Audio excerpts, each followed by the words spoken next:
पंजाब कांग्रेस भवन में सिद्धू ने एक बार फिर अपने तेवर दिखाए। जब वो भाषण देने के लिए खड़े हुए तो भगवान को याद किया, क्रिकेट शॉट मारने का एक एक्शन किया, अपने दाईं ओर बैठे कैप्टन और हरीश रावत को इग्नोर करते हुए आगे बढ़े और पूर्व मुख्यमंत्री राजिंदर कौर भट्टल और लाल सिंह के पैर छूकर आशीर्वाद लिया। इसके बाद वो भाषण देने खड़े हुए। संसद के मानसून सत्र का चौथा दिन हंगामे की भेंट चढ़ता दिख रहा है। पेगासस जासूसी और कृषि कानूनों को लेकर सदन में हंगामे के चलते लोकसभा सोमवार तक के लिए स्थगित कर दी गई। राज्यसभा के सभापति एम वेंकैया नायडू ने कहा कि सदन के घटनाक्रम से बहुत व्यथित हूं। दुर्भाग्य से सदन की कार्यवाही के दौरान आईटी मंत्री से पेपर छीनकर उसे कई टुकड़ों में फाड़ दिया गया। किसान नेता राकेश टिकैत ने केंद्र सरकार की तुलना शेर से करते हुए कहा कि लोगों को तैयार रहने की जरूरत है। उन्होंने कहा कि अगर शेर देखकर दुबक जाए तो हिरन को ये नहीं सोचना चाहिए कि वो शांत है, बल्कि वो कोई ना कोई दांव चलने की तैयारी में है। दिल्ली का शेर चुप है, इसका मतलब है कि वो हरकत करने वाला है। गांव वाले सावधान हो जाएं। सुप्रीम कोर्ट ने आज टेलीकॉम कंपनियों की एडजस्टेड ग्रॉस रेवेन्यू बकाया की पुनर्गणना की याचिका को खारिज कर दिया है। भारतीय एयरटेल, वोडाफोन आइडिया और टाटा टेली सर्विसेज ने याचिका में दूर संचार विभाग द्वारा बकाया एजीआर की कैलकुलेशन में गलती का आरोप लगाया था। इस मामले की सुनवाई जस्टिस एल नागेश्वर राय और जस्टिस ऋषिकेश रॉय की बेंच ने दी है।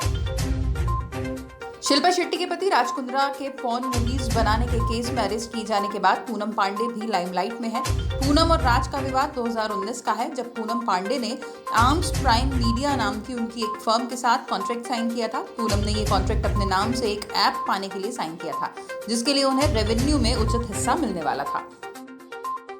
कोरोना को लेकर फिर कुछ राहत देने वाली खबर है। 2 दिन में बढ़ोतरी के बाद इसके मामलों में गिरावट नजर आने लगी है। गुरुवार को 34,861 मरीज मिले, 38,393 ठीक हुए और 481 की मौत हुई। इस तरह एक्टिव केस यानी इलाज करा रहे मरीजों की संख्या में 4,018 की कमी आई। दुनिया में बीते दिन 5,51,000 केस आए। दुनिया में कोरोना के मामले लगातार बढ़ रहे हैं। गुरुवार को यहाँ 5,51,215 लोगों की कोरोना रिपोर्ट पॉजिटिव आई। इस दौरान 3,94,938 लोगों ने कोरोना को मात दी और 8,514 लोगों की संक्रमण की वजह से जान दी गई। भारी बारिश की वजह से महाराष्ट्र के कोल्हापुर, रायगढ़, रत्नागिरी, पालघर, ठाणे और नागपुर के कुछ हिस्सों में बाढ़ जैसी स्थिति बन गई है। भारी बारिश के बाद शुक्रवार को हुए हादसों में अब तक 49 लोगों की मौत हो गई। रायगढ़ के तलई गांव में पहाड़ का मलबा रिहायशी इलाके में गिर पड़ा। इसके नीचे 35 घर दब गए। इस हादसे में 36 लोगों की मौत हो गई। 70 से ज्यादा लोग लापता हैं। 32 के शव बाहर निकाले गए हैं। वैश्विक बुलियन बाजार में कई वजहों से गिरावट का रुख चल रहा है, जिसका असर घरेलू बाजार पर पड़ा है। यूएस बॉन्ड यील्ड और डॉलर इंडेक्स में वृद्धि के साथ बिकवाली के चलते सोना 2 सप्ताह के अपने सबसे निचले स्तर पर चला गया है। पिछले कारोबारी सत्र में सोने में अच्छी खासी गिरावट दर्ज हुई है, वहीं चांदी में मामूली बढ़त हुई है। हफ्ते के अंतिम कारोबारी दिन अच्छे खासे उतार चढ़ाव के बीच घरेलू बाजार मजबूती के साथ बंद हुए। बीएसई का 30 शेयरों वाला सेंसेक्स 138.59 पॉइंट यानी 0.26% बढ़कर 52,975.80 पर रहा।